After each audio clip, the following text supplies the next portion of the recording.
Tanong ni Kayus Puluglo Katapang, content na puro share lang, may earnings ba yun? At paano yung sinasabi na dapat own video? Shoutout po sa iyo, Kayus Pul. Salamat po sa pagtatanong mo. Bigyan linaw po natin ito para sa mga nagsisimula.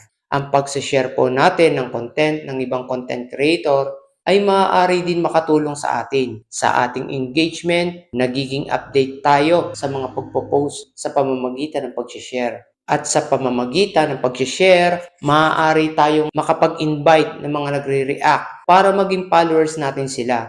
Pero hindi ibig sabihin na magkakaroon ng earnings sa ating na-share na content ng iba.